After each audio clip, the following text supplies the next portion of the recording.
Are the O's fine? Are the Orioles fine, Kevin? I'm so embarrassed. I am so embarrassed. Okay. The Orioles stole it. That game was stolen. It was stolen from them, then they stole it right back. What? Oh my God.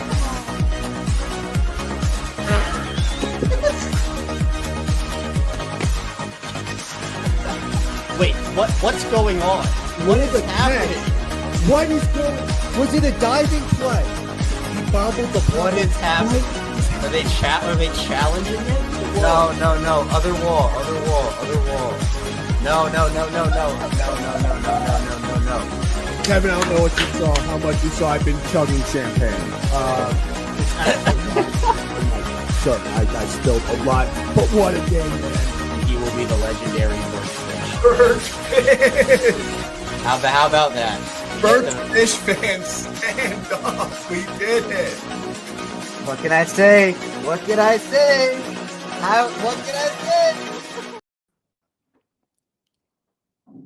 I'm not gonna lie, I feel like Tony Romo here because I don't know about that, Jim. I don't know about that one, Jim.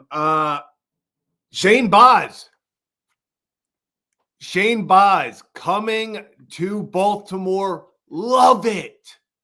I love it. Shane Baz been one of the guys that really, since he debuted with Tampa, I was like, man, this guy has it. He's had a few bad years, but I think he's set for a big bounce back year, similar to Trevor Rogers. I think the stuff is there. He's got 4 more years of control. I love it. Then you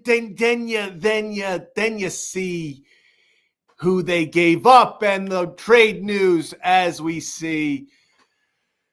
The Baltimore Orioles are acquiring right-hander Shane Baz from the Tampa Bay Rays for, hold on to your hats, ladies and gentlemen, outfielder Slater Lebrun, catcher Caden Bodine, right-hander Michael Ferret, outfielder Austin O'Verne, as well as a competitive balance round A pick. That is a first-round pick. Oh, I don't know about this one, Jim.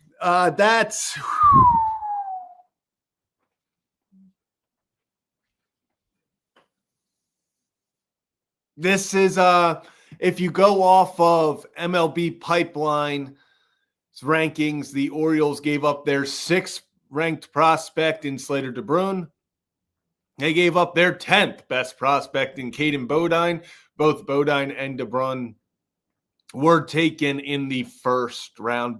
Bodine being a first-round pick, DeBrun being a competitive balance pick. Funny enough, that they got from the Rays, that 1-for-1. So if you want to consider this DeBrun being, they just sent them Brian Baker, I guess you could include that. They then included Michael Ferret, who is the number 11th prospect, the 21-year-old right-handed pitcher for the Orioles, is their 11th best prospect. According to MLB Pipeline, I'm not going to lie, this one's hurts as well because I actually called 2 of Michael Ferret's games, or at one of them in Aberdeen this year, and this guy had the it stuff. I really was impressed with him. I was hoping to see him kind of take that next step this year. And then where's O'Verne?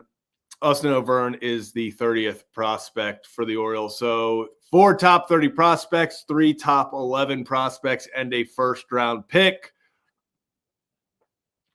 I mean, O'Verne's got such great speed. He's literally got 75 runs, 70 field, hit, power, arm. Overall wasn't great, but he was just a freak athlete. Man. And, this is we're winning games now. This is hey, we are trying to improve the 2026 staff. And Shane Baz, I'll bring it up real fast. One of the big reasons I think the Orioles were okay with giving up this much is because when you look at what Shane Baz has left, here's the contract situation. Yeah, that's 4 years. 4 years that the Orioles now have Shane Baz for he's going to turn 27 by the time this season starts, I believe. When is his birthday? So he'll be 26 to start the year. He'll turn 27 midway through the season. So young guy, they are relying on upside. They are definitely relying on his upside and on a bounce back. I usually don't.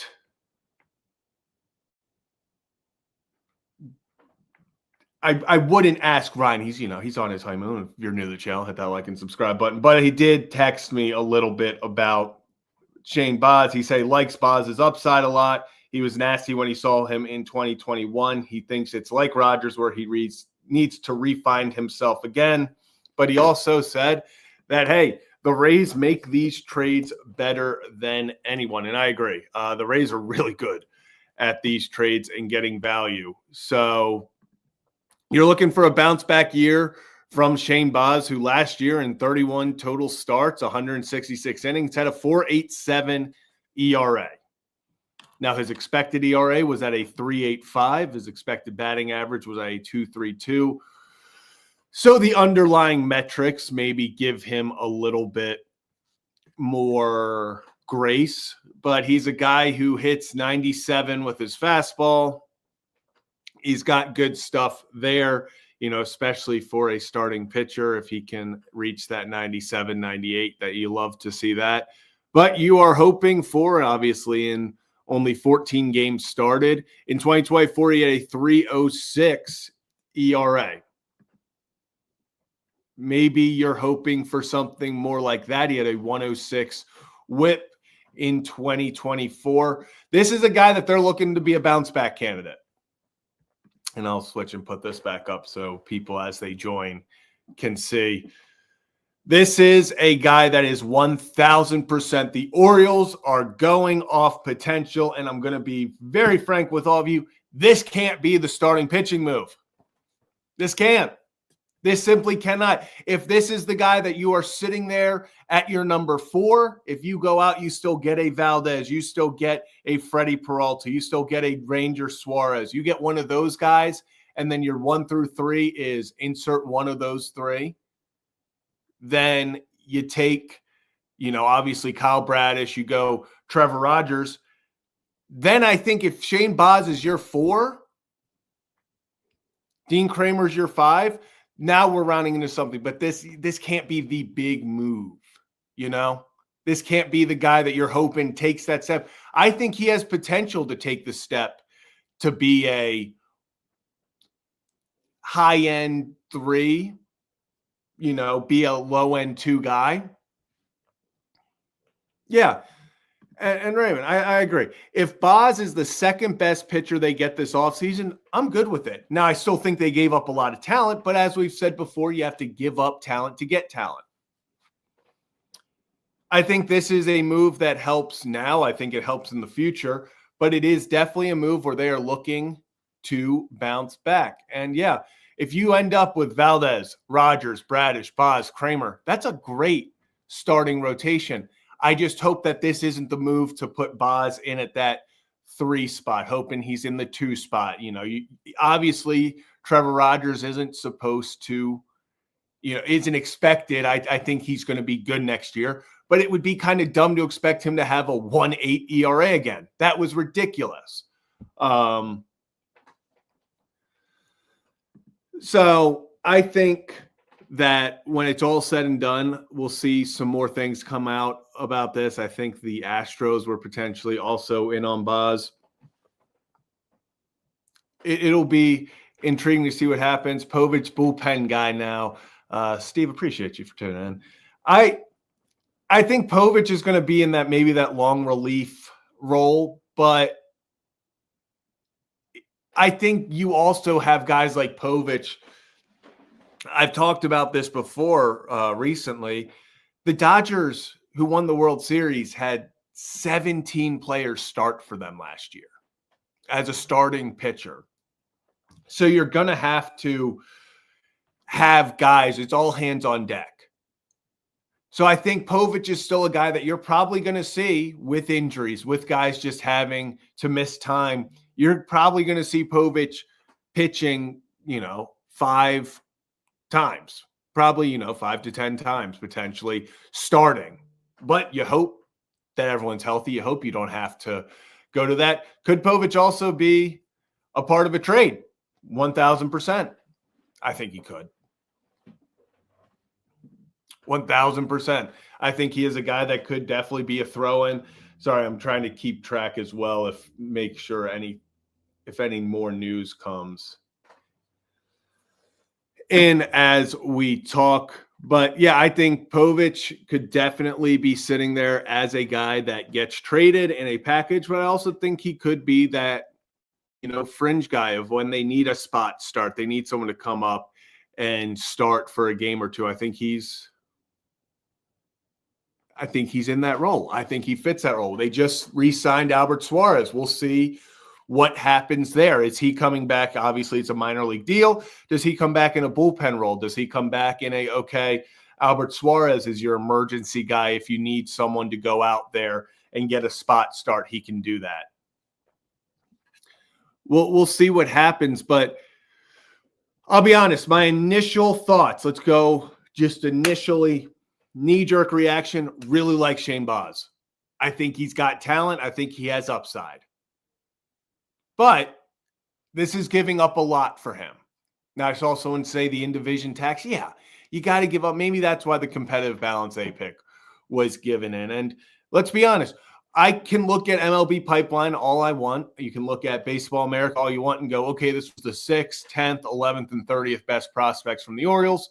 That's a lot to give up for someone. I get that. Maybe the Orioles weren't as high on some of these guys as others were. And, it is funny. We sit there and we give Mike Elias so much crap for hanging on to these prospects. I see him getting called a prospect hugger, all of that. I've been begging for them to let this front office work for them, or front office, this farm system work for them. If you have this much talent, they got so many guys. I keep talking about it. They got 39 prospects between the deadline and the draft last year. Not all of them are going to make it to the pros. Not all of them are going to turn out or even be good minor leaguers. So trade guys while you can, get proven commodities. But I will say, if you would have told me, okay, the Orioles are trading DeBrun, Bodine, Ferret, Auvergne, and a competitive balance A pick, I don't know if I would have landed on Shane Baz. I probably would have been like, okay, that's for Mackenzie Gore. That's for maybe a Freddie Peralta. And yeah, they have the 7th round pick. Or 7th overall pick. They will be able to restock the farm system. I'm not worried about that. Oh, geez. Couldn't wait 2 more days. Okay. I have a word from Ryan Ripken. Of course he does. Of course he does. I'm only going to play this because he already recorded it. I did not approve of him spending time from his honeymoon to do this. But if you're new to the channel, hit that like and subscribe button. This is the Ryan Ripken Show channel, along with Kevin and Zach React. Obviously, middle of the day, kind of chaos. So I decided to hop on here just to talk about this. But Ryan Ripken, he's away at the moment, but he did just send me a video with his quick reaction. So let's both listen to this. Let's all listen to this together. 2 more days. Baseball doesn't sleep. Shane Baz traded from the Rays to the Orioles, and the Orioles gave up a haul of prospects. A lot of the guys just drafted in the last year. First off, I'll talk about Shane Baz here for a second because people want to know more about him. Shane Baz in 2021, I faced him in AAA. He was on the Durham Bulls. I was on the Norfolk Tides. And I remember watching this guy and going like, damn, this guy has it. He is talented. The upside was undeniable. Now, he's dealt with a lot of injuries. The numbers don't look as great coming back from TJ.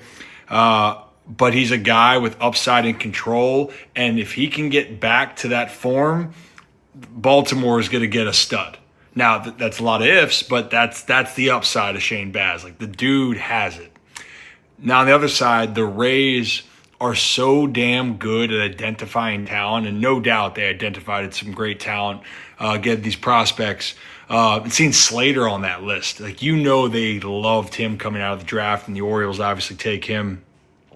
The Rays do this better than anybody.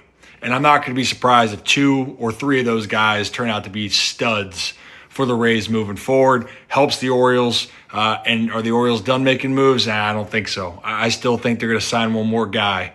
And that's all I got. I'll talk about it more later. But can we just wait until like Monday to talk about this? That'd be great. Yeah. So Ryan, appreciate you giving us a minute and a half of your time while you're still traveling around, enjoying yourself. So shout out to Ryan Ripken for still finding a way. He can't go that long without talking ball. But yeah, like he said, this is a trade where the Orioles are hoping that Shane Baz hits his stride. He refines himself. When you look at his pitching over the past few years, I mean, in 21, he was disgusting. That was the big year. It's funny because Baz and Trevor Rogers were both kind of dominating at the same time in 2021. But things have not been great since then. I mean, you look at his ERA. He had a 5 ERA across 6 starts in 22. He did not play in 23 due to injury. Came back with a 3.06 ERA in 14 games in 2024.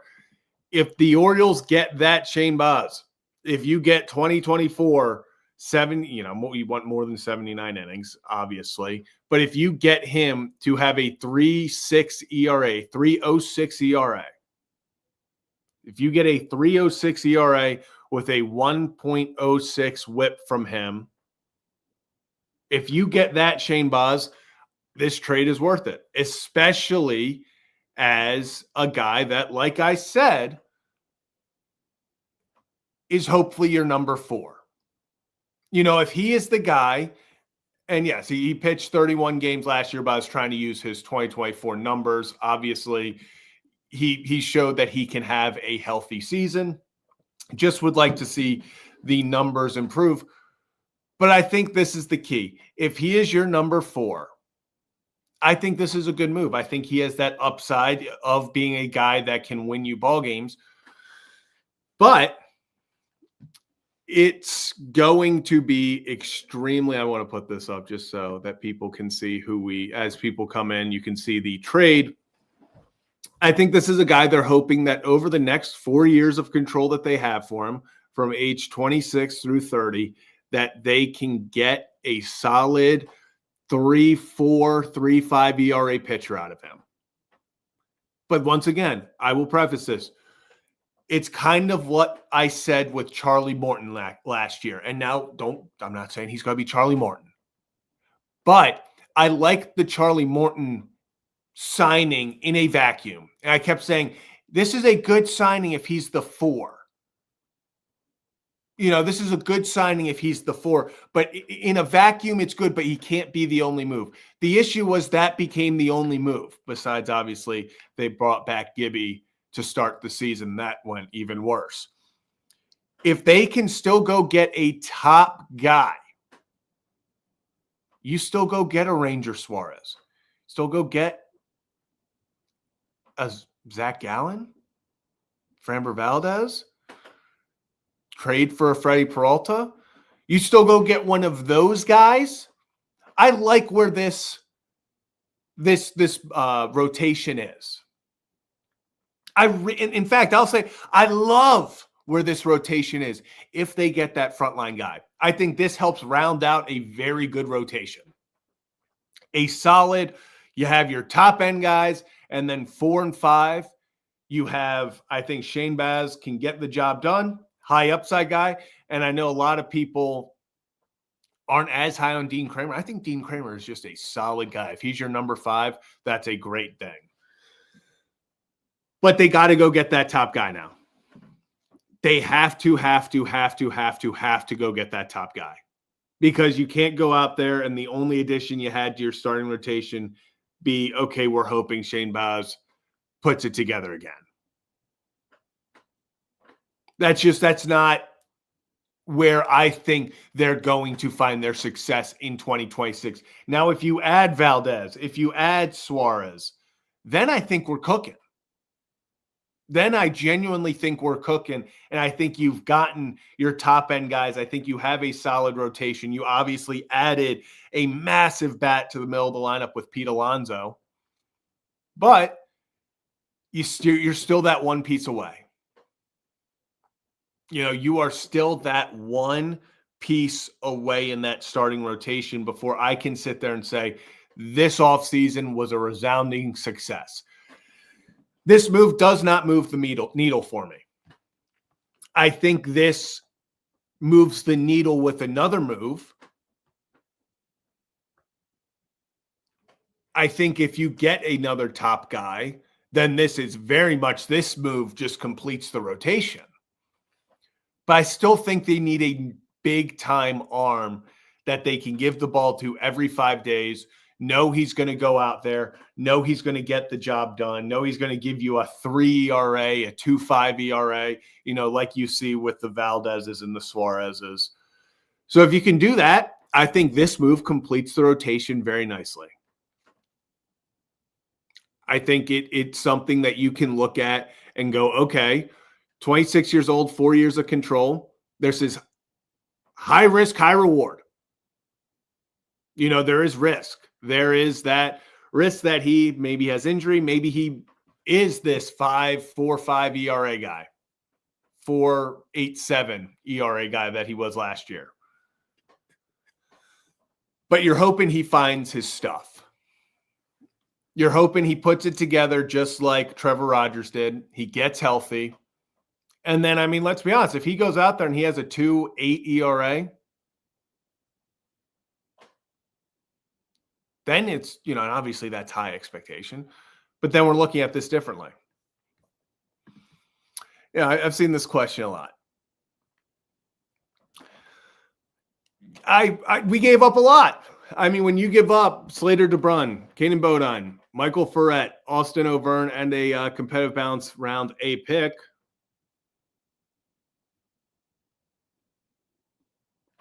that's a lot. This was not a cheap deal. It's not at all. This was not okay, we're going to get Shane Baz for nothing and we're just going to take the risk.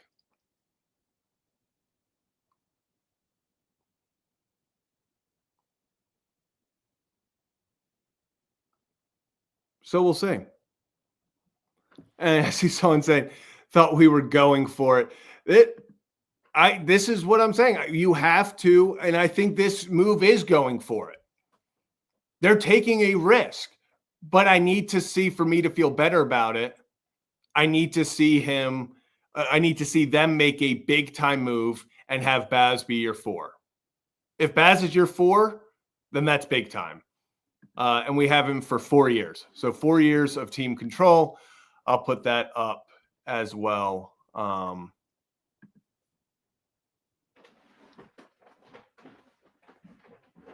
So you have him through his 2026 years, 27, 28, and 20, or you have him, he's turning 27, and then he'll be 30 when he's a free agent.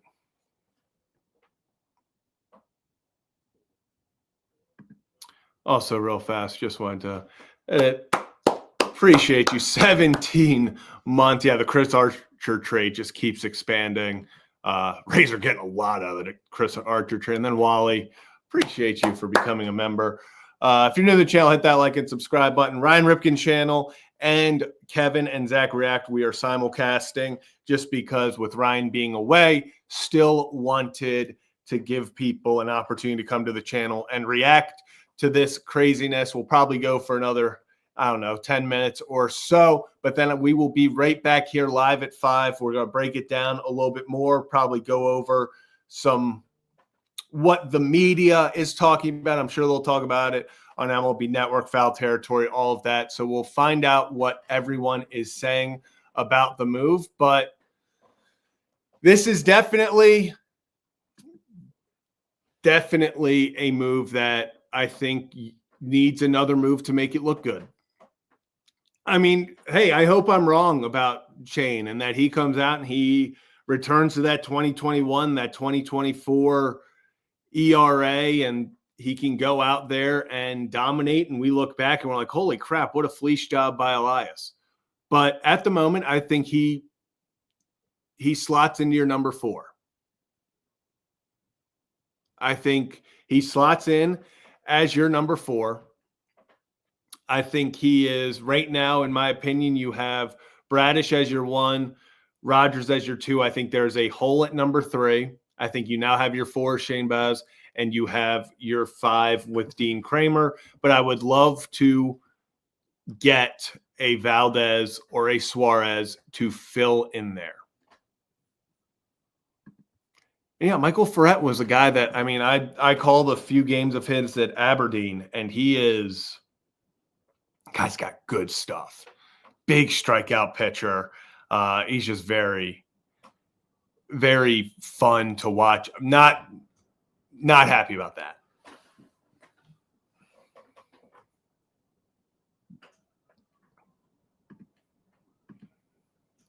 And no, they did need a 4, and that's the thing. That's why I'm saying I would have felt more comfortable if this trade happened after you signed the 1. Then I think we are looking at this completely different. Because, yeah, I agree with this. I think Baz is better. He's much better than Tomo. So I agree. They needed a 4. This fills a need. I know the price tag on it because of what you had to give up. That stings a little bit, but you got to give up talent to get talent. This fills a need. This slides Baz into your number 4 spot. But my worry is when you get the 4 spot filled, but you're still looking up at that, we'll call it top 1 or 2 spot open. If this had been done after you already acquired a top guy, I think we look at this very differently. I think we look at it much, much differently.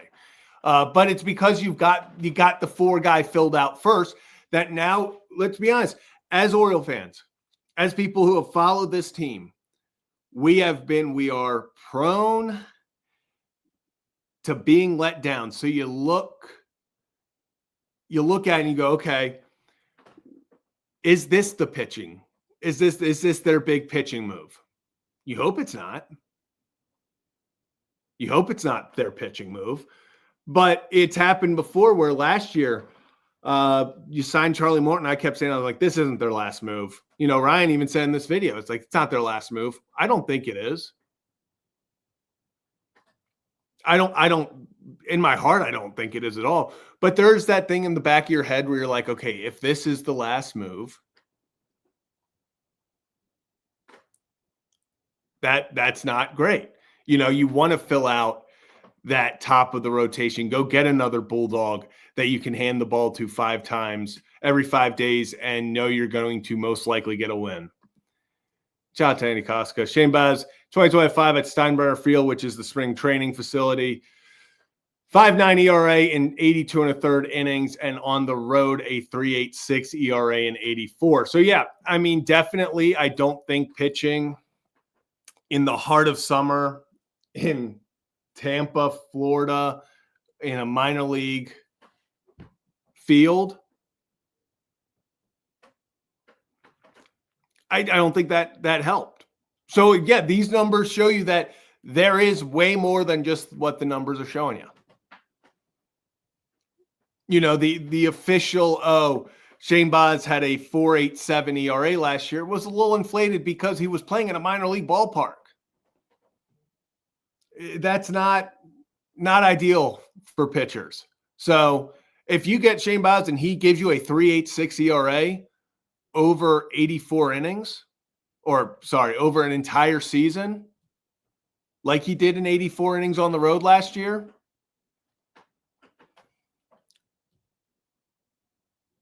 I'm okay with that.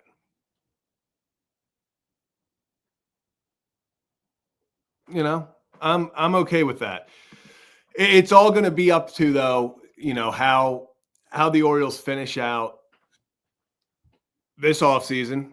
I still think they need to get one more relief pitcher. I think you need to get one more top-end starting pitcher, a Framber Valdez, a Ranger Suarez, maybe a Zach Gallen. Maybe you get trade. I mean, if you were giving this up for Shane Baz, Freddie Peralta is going to cost a lot. Mackenzie Gore is going to cost a lot. Maybe you still make those moves. Maybe you don't. Maybe we've seen now more rumors connecting them to Jojo Romero, the setup guy with the St. Louis Cardinals. If you get him in a trade and then you sign a starting free agent pitcher that's maybe more top end, I'm sure I'm not missing anything.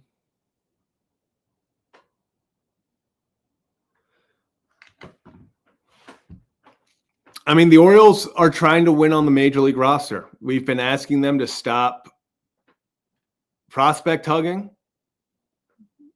They definitely are. They definitely are done with that. They're giving up a lot for Shane Baz, but they are hoping that he returns to form, what he was a few years ago, what he was on the road this season. Because if he gives you a 3.5 ERA as your number 4 pitcher, that's really good. And you got him for 4 years, including this season. I see the upside.